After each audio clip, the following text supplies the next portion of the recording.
L'exercice que nous avons effectué hier avec les 85 entreprises gagnantes autour du projet CNFA a été extraordinaire et a révélé deux choses. D'abord, il a montré qu'il y a un besoin pressant de multiplier les efforts et les actions en vue de renforcer le cadre de financement des micro, petites et moyennes entreprises dirigées par les femmes et pour les femmes. Ensuite, l'exercice a montré que nous avons beaucoup de défis à relever dans notre engagement à placer les femmes, les jeunes et les MPME au centre de la mise en œuvre de la stratégie nationale d'inclusion financière et du plan national d'éducation financière. La BRH se réjouit d'avoir pu effectuer tout ce dépassement et de maintenir le cap vers le renforcement de l'écosystème entrepreneurial en Haïti, notamment en ce qui concerne les startups et l'entrepreneuriat féminin, avec le support d'un ensemble de partenaires clés, notamment la coopération suisse, le ministère de l'économie et des finances et l'agence universitaire de la francophonie. Sachant que les entreprises sélectionnées sont réparties dans les 10 départements du pays, à travers 4 grands secteurs productifs, je dis bien productifs, tels que l'agro-industrie. Il y a environ 90% des entreprises gagnantes viennent de ce secteur-là. Il y a le recyclage, 8%, la microfinance, 1% et l'industrie chimique et minière, 1%. Cela constitue vraiment une lueur d'espoir vers le renforcement de la production nationale. Sur ce, j'en profite pour féliciter également toutes ces jeunes femmes qui, par leur esprit d'initiative, leur créativité et leur détermination, contribuent pleinement à la réussite du projet CNFA à travers le booster PME, tout en saluant celles qui ont fait ce long voyage depuis la Grande-Anse et le Nord pour participer à ces 2 journées d'activité. Mesdames et messieurs, c'est pour moi l'occasion, au nom du conseil d'administration de la BRH, je remercie encore et d'abord la coopération suisse pour son engagement soutenu et son support inconditionnel au renforcement des capacités des micro, petites et moyennes entreprises.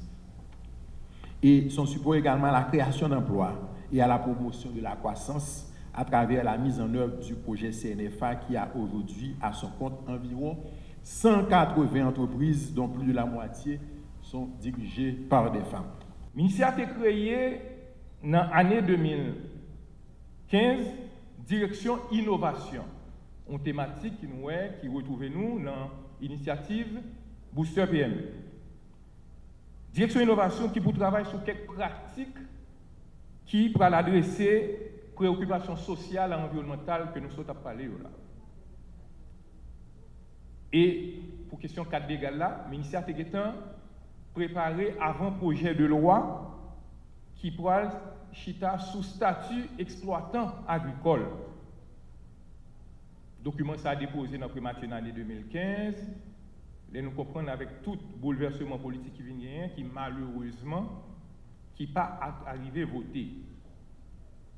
Mais le ministère a retravaillé pour l'actualiser, pour le réviser avant le projet de loi ça, pour voir de quelle mesure, pendant le gouvernement de transition, s'il était qu'à proposer lui, ou du moins ce ne serait qu'un fragment de avant le projet ça, pour adresser problème identité exploitation agricole, soit sous base de un décret ou bien un arrêté. Donc, on a travaillé sur lui. Parce que le problème qui pose, et nous sommes bien contents que pour gagner plusieurs opérateurs financiers qui pourraient faire débat matin, expérience que vous fait avec entreprises agricoles en matière d'identité. Jusqu'à présent, entreprises qui recevront premio, qui gagnant de concours, nous avons remarqué c'est des entreprises qui gagnent une personnalité juridique commerciale. Nous parlons de patente, etc. Mais entreprises agricoles, pourquoi gagner identité? Et jusqu'à présent, financement qui baille, il n'est pas adressé aux petites exploitations qui, jusqu'à présent, selon les données que recherche au bail, investissement annuel équivalent de 3 milliards de gouttes. Investissement dans fonds propres, les petites exploitations, qui dépassaient de loin l'investissement que l'État haïtien fait dans le secteur agricole. Là. Et nous avons besoin d'un financement qui est adapté à la réalité. Mais pour le faire, il faut une identité. C'est l'identité ça, nous travaillons pour nous. Nous avons un forum investissement agricole que le ministère de l'Agriculture comptait réaliser dans le jour à venir. Côté, il va adresser problème de gouvernance, investissement qui fait tout.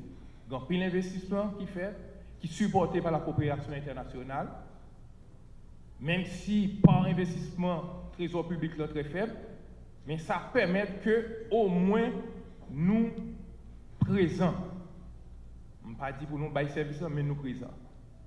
Mais il faut que un effort supplémentaire qui fait pour que nous gagnions des investissements conséquents pour que l'État joue le rôle comme ça doit, pour capable adresser notamment le problème de l'insécurité alimentaire.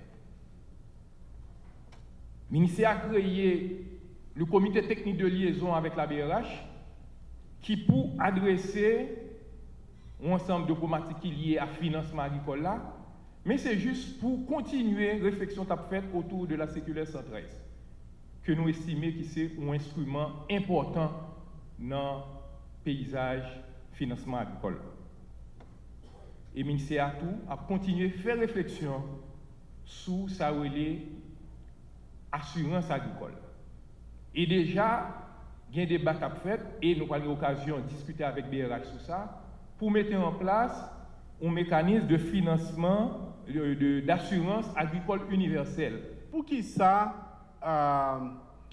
BRH, ambassade de Suisse, t'es jugé bon que vous venez avec le programme CNFA. Ça, pour nous connaître, c'est que là, nous avons mis le programme ça sous pied. Qui ça nous a constaté?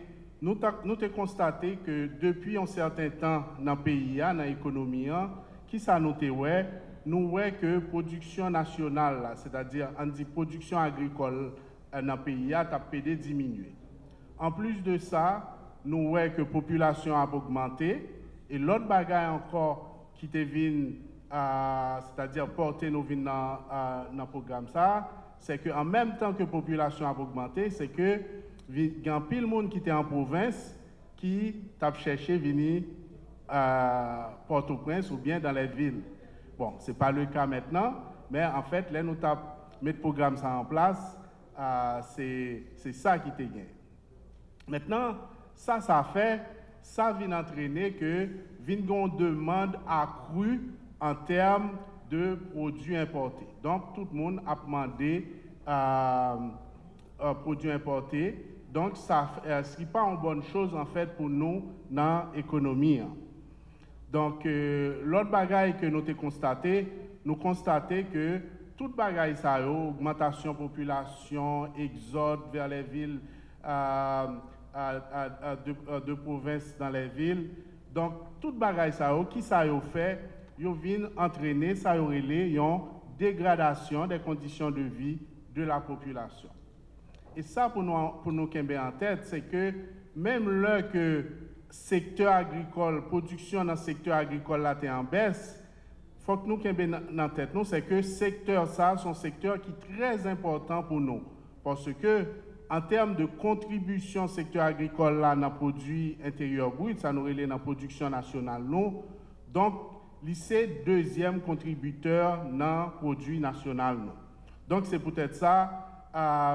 BRH, ambassade de Suisse, ministère des Finances, ils dit que nous ne pouvons pas quitter ça comme ça, donc il faut que nous venions avec un programme que nous relèvons, programme cadre national pour le financement agricole en Haïti. L'autre bagaille qui était motivé à venir avec le programme cadre national pour le financement agricole en Haïti, par exemple, hier, dans le panel, le premier panel que nous avons gagné, donc nous avons parlé de ça, côté effectivement un problème en termes de financement à l'agriculture.